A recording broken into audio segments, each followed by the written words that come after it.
తెలుసు, శాశ్వతంగా ఉండేదెవ్వడీడలేడని తెలుసు.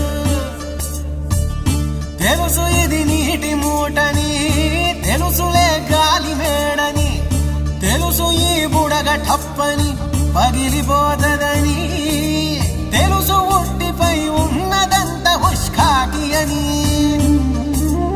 అన్నీ తెలిసి అడుసులో పడి